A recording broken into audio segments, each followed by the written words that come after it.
So hello and welcome to this NPTEL course entitled Introduction to Cultural Studies. We've covered quite a few texts till now, so what we'll do in this particular lecture, which will be a longish lecture, we'll have a quick summary of all the texts that we have covered so far, and we'll sort of go through all the texts that we've done so far and have a general discussion on the text before we move on to the next text, which will be the final text for this particular course, which is Slavoj Žižek's Welcome to the Desert of the Rio.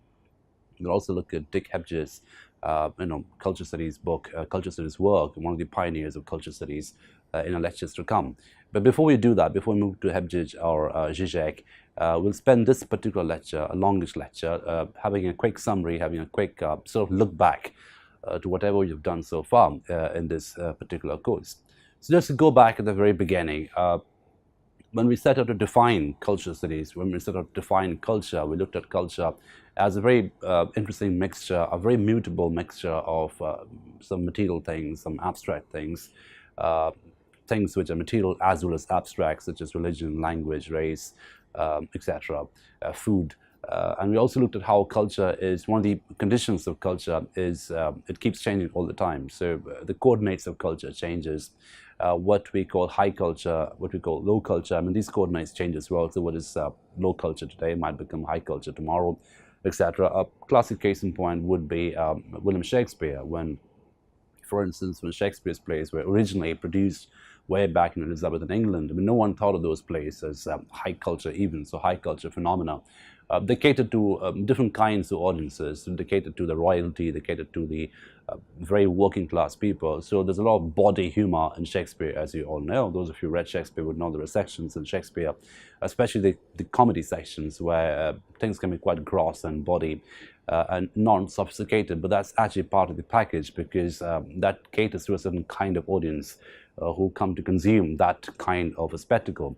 But yet we look at Shakespeare today as high culture. I mean, his works are taught in universities across the globe.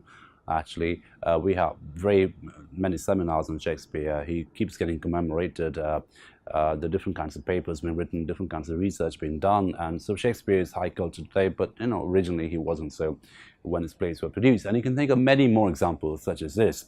So we talked about that. We talked about how culture is a very mutable mixture. It keeps changing. It's an entanglement. It has material coordinates. It has abstract coordinates. Culture can become hegemonic. Culture can take up hegemonic dominant proportions. Culture can also become subversive at certain points. Even within one particular culture, we can have subversive and dominant coordinates, discourses existing sometimes simultaneously, parallel to each other, etc. So we looked at how culture, what we call culture, is a very complex thing. It's a very complex phenomena, and I use the word phenomena quite literally. So it's something which is obviously constructed, something which is textualized, something which works as a text, something which works as a discourse. But also there's an experiential quality about culture which we must never lose sight of. And if you remember the text that we had, which kept reminding us of this, was Jan Hacking's The Social Construction of What?, which is a critique of the constructionist theory of culture, which sort of looks at culture just from a narrow prism of constructionist theory. And Hacking critiques that, of course, in that particular book, which is a very useful reminder, a very timely reminder, because it's very easy to get seduced by this constructionist discourse where we look at everything is a text, etc. I mean, that's fine, that's true. There's a textual quality about culture as well, but it's also an experiential quality, there's a phenomenal quality about culture which we must never lose sight of. And that particular component, that phenomenal experiential component, that forms the lived reality of culture. I mean, what we call culture, the way we live culture, the way we embody culture, enact culture, that's very, very experiential. And most of the texts that we studied in this particular course, especially texts which are essays, first-hand essays, autobiographical essays, they keep reminding us of the experientiality of culture, the phenomenal quality of culture, which can become profoundly psychological, existential in its scope. So if you think of an essay such as George Orwell's Shooting an Elephant, it is extremely discursive. It's something which, it dramatizes discursivity, a certain kind of discursivity, the discursivity there being, the white man's superiority, the colonial mission, the colonial control mechanism, etc. But also there's an experientiality about the whole essay, about the whole experience, about the whole event. So it is a discursive as well as an experiential event. And this constant mingling of discursivity and experientiality is what makes the essay really interesting for us today, Shooting an Elephant, because, and then there are questions of agency, identity, masculinity, performativity, all these keep coming up in that particular essay. So, that essay, along with Franz Fanon's essays in Black Skin, White Marks, and we just completed Bell Hook's essay, Understanding Patriarchy. So we see how these cultural documents, one could consider these as profound cultural documents, how these cultural documents combine this element of discursivity and experientiality. And we need to look at these two categories, experientiality and discursivity, as complementing each other, as sort of being dialoguing with each other. So they're not necessarily ontological opposites. They're not necessarily, undercutting each other all the time, which is a very binaristic way of looking at cultural mechanisms. When we say, oh, so this is a discursive bit and this is an experiential bit, we can't really map out these things quite as clearly. They are constantly mixing with each other, and we never quite know. It's an isometric mixture. We never quite know to what extent something is discursive and to what extent something is experiential. And quality, there's a constant mixture. It's very mutable. It's a very mutable mixture, and that's what one of the key conditions of culture, any culture for the matter. And that's something that we in cultural studies must be extremely aware of when we are looking at these kinds of cultural texts. So again, this is something we have talked about already, but one of the things about culture when we need to know is the different kinds of ways of looking at culture and cultural studies. So we use, for instance, the prism, the perspective of Marxism, which is a very interesting way in terms of looking at the economic entanglement of culture, how every culture is economically determined. There is an economic base which informs every culture, and out of that base we have different kinds of superstructural coordinates such as language, religion, fashion, food, etc. So that kind of a superstructural frame emerges out of that economic base in very interesting ways. So Marxism is a very useful way of looking at culture, especially if you're looking at it from a sort of base superstructure perspective. But then again, as Homi Bhabha reminded us in the other question, this base superstructure perspective should not become a binary. It should not become a dualistic thing where base and superstructure are ontologically different. So we have many instances where base and superstructure keep reversing and they keep mingling with each other, and we never quite know what is base and what is superstructure. And one particular phenomenon can inhabit both these categories quite easily and quite complexly. So Marxism is a very useful way of looking at culture. Psychology is a very useful way of looking at culture because one of the key conditions of culture is appropriation. So we use the word appropriation in different kinds of ways. Appropriation is discursive, so you discursively appropriate something. You appropriate certain codes of behavior, codes of conduct, sartorial codes, gastronomic codes, etc., linguistic codes. But also appropriation can be a profoundly psychological phenomenon because it's also part of internalization. You're internalizing certain coordinates, you're internalizing certain isms, certain ideology, and that process is quite psychological. So again, it's quite experiential in quality. So discursivity, experientiality go hand in hand when we talk about something such as appropriation, which is perhaps the most important verb when you look at culture and cultural studies. Appropriation. We are constantly appropriating things. We are appropriating language, we are appropriating idioms, we are appropriating certain cultural coordinates, we are appropriating certain kinds of agentic coordinates, etc. So appropriation is a very useful, a very important term in cultural studies. And connected to appropriation is a question of agency. Again, this question keeps coming up throughout this particular course, as I'm sure all of you are aware of. All the texts we study more or less talk about agency in some form or the other.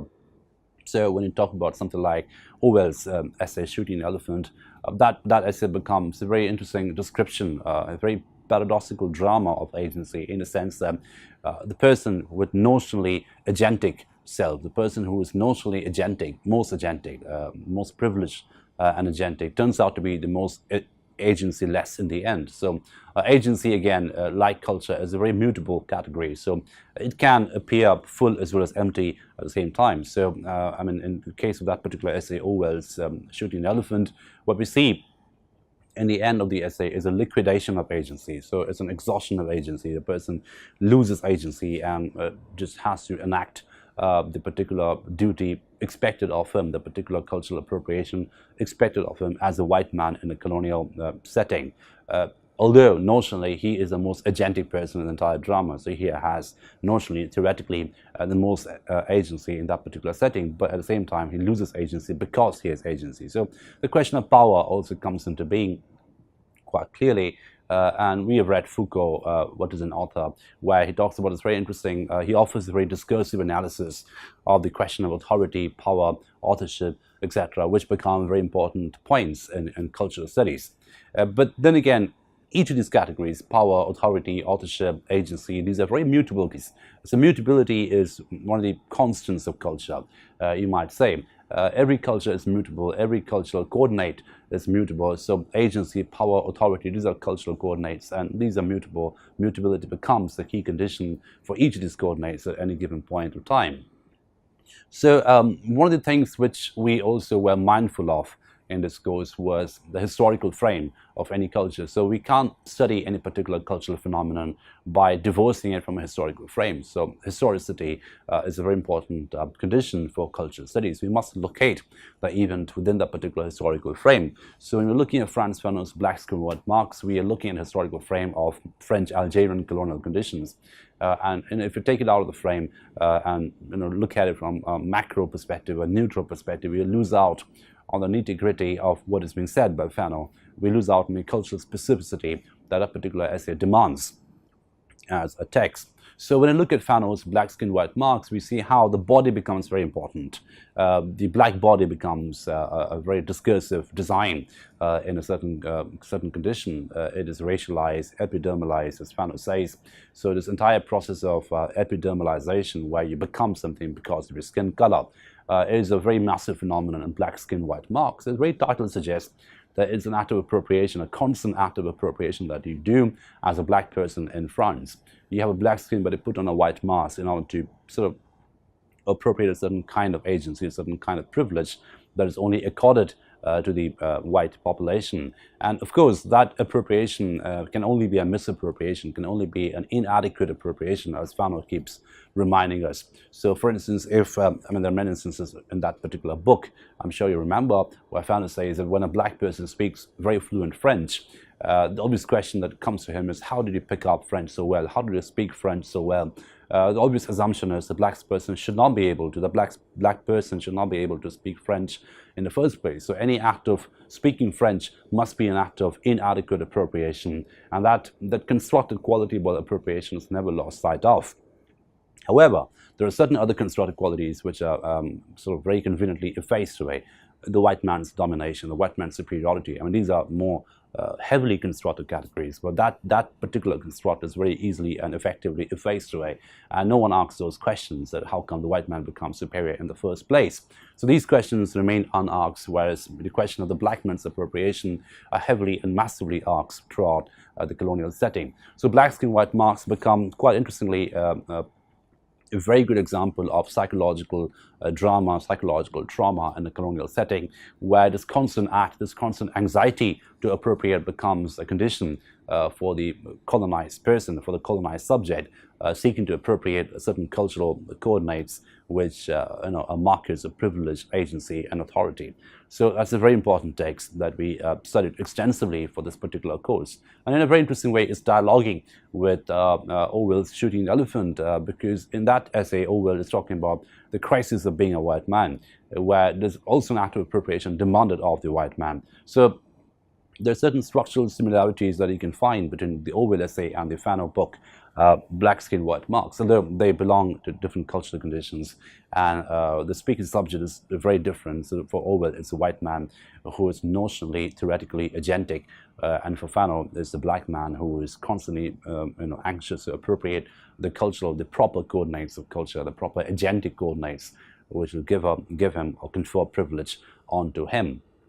So, and then we look at something like Judith Butler's Gender Trouble, which is a very profoundly postmodernist and post-structuralist way of looking at culture and cultural appropriation, especially when it comes to gender. So gender for Butler becomes a verb an act of becoming, an act of becoming, unbecoming, rebecoming, etc. And there's a textual quality about gender, but also and equally there's a phenomenal and experiential quality about gender that Butler never loses sight of. So, I mean, this is what Hacking talks about when he appreciates Butler and says that Butler actually makes an effort to move away from a purely constructionist perspective and offer a more experiential perspective, a more complex perspective, which takes into account the entire phenomenon of becoming and unbecoming and rebecoming when it comes to gender identity. So gender trouble, especially if you remember the sections on the drag, the sections on performativity, the section on parody and pastiche that we studied quite extensively, those become very important sections, very alive and animated sections which help us in terms of understanding how gender is configured, reconfigured, and deconfigured in different kinds of cultural settings. So gender trouble becomes a phenomenal, a seminal text for understanding of cultural appropriation through act of gendering and regendering and degendering. So the entire verb quality of gender is something that Butler constantly highlights. And that's what makes that particular text profoundly post-structuralist in quality. So it's a book where it draws on post-structuralism, it draws on postmodernism, and it looks at real cultural phenomena such as gender, gendering, etc., and the classifications that come, therein, the classifications that are accorded to certain kinds of gendered behavior. Right. So now, when you look at postmodernism, I just mentioned postmodernism, so it is a good time to also mention Lyotard, whose book, The Postmodern Condition, is something that we dealt with extensively in this particular course. So that book, The Postmodern Condition, is a really prophetic book in the sense that it looks at the nature of knowledge, how knowledge changes to the postmodern condition, how knowledge becomes more micro in quality, where the public space disappears entirely, and what we have instead are different kinds of micro public spaces where language games are enacted. And in a way, it's a very prophetic essay, because that's exactly what we experience today. There is no public space in a proper sense of the word. What we have instead are different virtual micro spaces which can trigger conversations, which can trigger dialogues, which can trigger controversies, and which can become vital in quality. And the word vital is quite important, because that has a slightly pathological quality about it. But when we use the word vital for virtual reality, when you use the word vital for social media today, we don't necessarily make it. It can often come with a positive connotation, a positive attribute. Something goes viral means something becomes phenomenally popular, something gets spread across communities. It's like a spread of a disease, but it could be a good disease. It could be a good knowledge disease where people get to know certain things. But it's a very interesting entanglement of a negative pathological connotation and a positive informative connotation. So these two kinds of connotative categories, connotative registers, keep getting mixed in the word vital, and that's something that Lyotard seems to anticipate in a postmodern condition. But apart from that, it's also a very important book to look at science, to look at how science becomes discursive and how the nature of science changes with the postmodern condition, with the entire miniaturization of machines. How machines become miniaturized, become more and more micro, more and more metonymic in quality, and this entire metonymization of machines, entire miniaturization of machines becomes part of the postmodern condition for Lyotard. Now, it's a very important book to understand postmodernism, and it draws on literary examples as well. So those of us who are from literary backgrounds would find the book extremely useful and helpful, because towards the end of the book, if you remember, it gives a contrast, it offers a contrast between Joyce and Proust. And it talks about how in Proust there is this residual lingering of a narrative architecture. But when it comes to Joyce, especially when it comes to Finnegan's Wake, he does away with the narrative architecture altogether and offers a very postmodernist kind of a formative architecture. And he ends with a very important note when he says that postmodernism is something which actually comes before modernism. So postmodernism is something just constantly formative.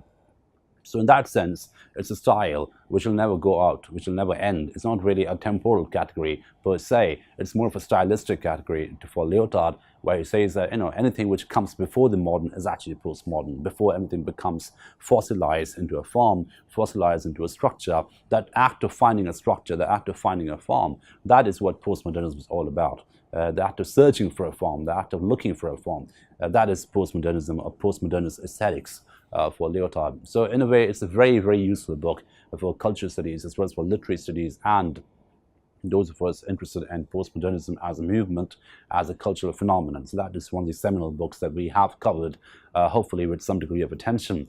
for this particular course. Now, there is a series of other texts that we have covered, and for instance, we just finished looking at Bell Hooks' Understanding Patriarchy, which, like Butler, like Fanon, like Orwell, constantly highlights the experientiality of patriarchy, or being subjected to patriarchy, being sort of a sufferer under patriarchy. And more interestingly, it moves away from this battlefield of binaries, moves away from this man versus woman kind of a binary, which looks at men being the oppressors and women being the victims of patriarchy. He moves away from this blunt binaristic understanding of patriarchy. He looks at patriarchy as a system, as a discursive, experiential social system, which finds its collaborators and finds its participants among men as well as women. And Hooks talks about quite clearly, she talks about how it's not really biologically determined. Patriarchy is a system, is a cultural system, is a constructed system, which becomes experiential in quality due to acts of internalization, due to little rituals of internalization. But the point to remember that Hooks constantly reminds us is the fact that it's a system which is constructed and participated and consumed by men as well as women. So if we are to question patriarchy, we must take a more collaborative approach. So Hooks appears quite critical of those brands of feminism which looks at men as enemies, which look at men as the other, as someone outside the movement of patriarchy. So patriarchy, if it is to be dismantled, if it is to be deconstructed as a system, as a text, as a narrative, as an experience, as a social phenomenon, then we must be together at this. We must look at how men suffer patriarchy as well, how men who abuse the entire idea of patriarchy, how they were abused in their own terms, how this entire idea of psychologization affects men quite profoundly when they become perpetrators of patriarchy as well. So even victims of patriarchy, as well as perpetrators of patriarchy, they are psychologically sort of affected by patriarchy, and Hooks makes quite clear that patriarchy is a disease. So she talks about the pathological quality about patriarchy, how there's a pathologization which happens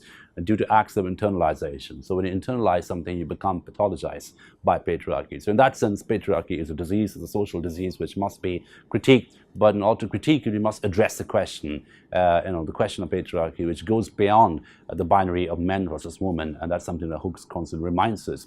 So one of the things which you may have noticed in this particular course is that most of the thinkers that we have, most of the texts that we have studied, they tend to move away, they tend to advocate a non-binaristic understanding of culture, non-binaristic understanding of gender, power, authority, etc. And instead offers a more collaborative, a more entangled, a more dialectical approach to these things. So that's one of the key things that in culture studies we must remind ourselves constantly.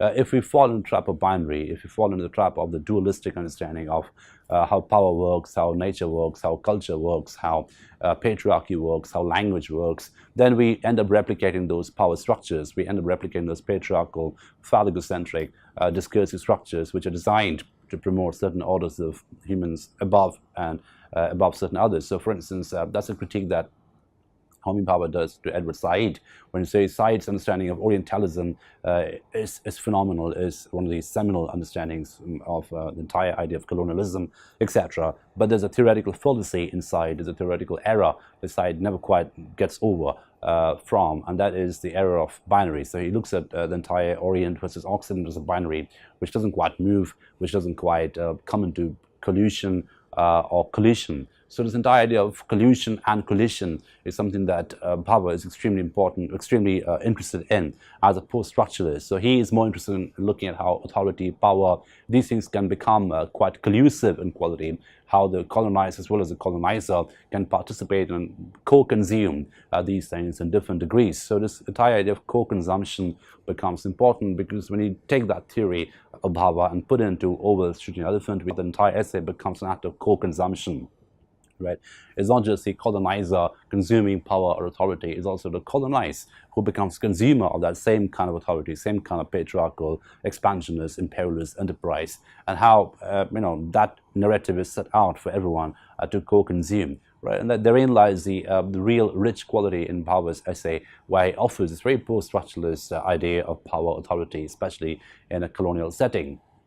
So, and then we did something like Hannah Arendt's The Human Condition, which is a very important text in terms of looking at labor, work, power, and also the idea of public space and private space. So the entire idea of the private space becoming more important than the public space is something that Arendt keeps talking about throughout this book, and that we can connect that to the idea of public space and private space at the end of Lyotard's The Postmodern Condition, where he picks up a bone with Jürgen Habermas and his Habermasian understanding of public sphere, which Lyotard critiques, because according to Lyotard, that understanding of public sphere, it presupposes certain kind of unity, it privileges a certain kind of unity, a certain kind of narrative, which can quickly become hegemonic in quality. And the whole idea, the whole business of postmodernism, if it may be considered to be a business in very banal terms, is to critique that kind of a hegemonization, that kind of a dominant discursive formation, which can quickly extend from this Habermasian understanding of the public sphere,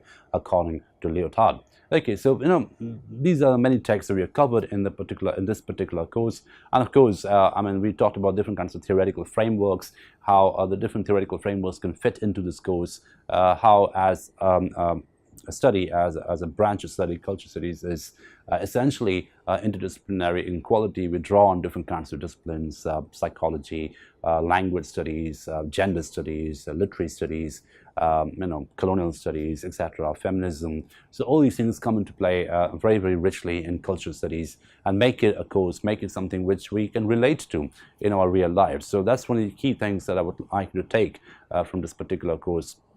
And of course, we'll have one more course, one more text to finish after this, where we look at the very postmodern condition, post 9/11, how 9/11 constantly reminds us of this Baudelairian simulacrum, and how that particular simulacrum becomes a spectacle not just of consumption, but of phobia. And this interesting entanglement of phobia and spectacle, phobia and consumption, where you not just become traumatized, you become traumatophilic in quality. You love trauma, you love to consume trauma.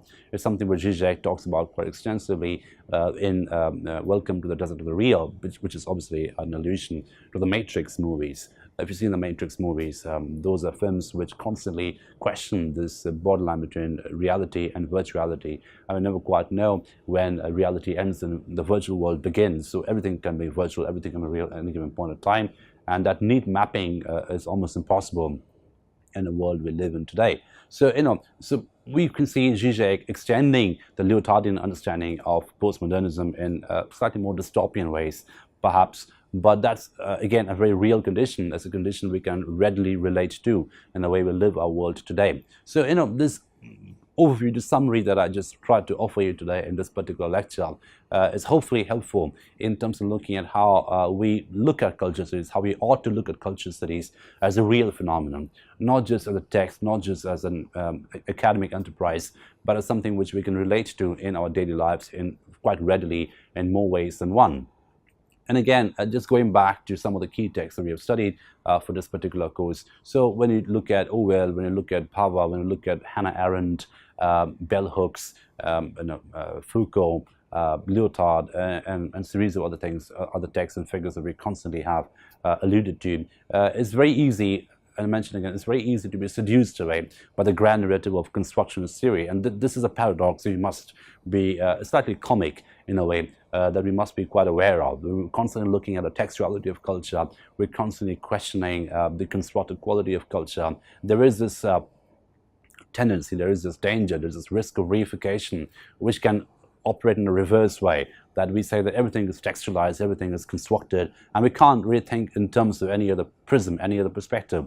And that is exactly where Jan Hacking's book, The Social Construction of What, comes in very, very handy. It's an extremely important book, which constantly reminds us that in this entire idea of this constructionist theory, where we look at everything as a construct, is a fallacy, because that does away with the experientiality, with the robust and rich understanding of culture as a phenomenon, as a lived experience, as something which you viscerally live, you inhabit, you internalize, you psychologize, you suffer, you're affected by. And if you're looking at everything as a text, as a dry text, as a dry textual hermeneutics, then obviously you are doing a disservice to the entire phenomenon of culture. So this phenomenality of culture is something that we need to be very, very constantly aware of. The phenomenality and the textuality, like I said a little while ago, they are not ontological opposites. They don't undercut each other. They complement each other. They supplement each other in more ways than one, especially when looking at culture as a complex phenomenon.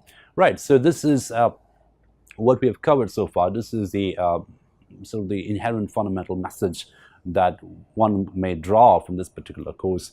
This is the takeaway from the course, as you will, if you will. And of course, the different texts do it differently. The different texts we've covered for this particular course have different takes on culture, but they seem to be a commonality. And I've been quite I've been quite careful in terms of selecting the text, because there's a commonality, there's a thread that we can see connecting all those texts in terms of how these texts are looking at this entanglement of discursivity and experientiality as a very complex phenomenon, right? And not relying just on one and disregarding the other. So, for instance, when you look at Bell Hook's essay, Understanding Patriarchy, it's quite anecdotal in quality. It constantly draws on personal experiences, personal trauma, personal memory, personal encounters, but at the same time, it keeps locating those encounters, locating those events in a bigger narrative of culture, the bigger narrative of patriarchy, which this particular essay, Understanding Patriarchy, sets out to define, describe, and dismantle.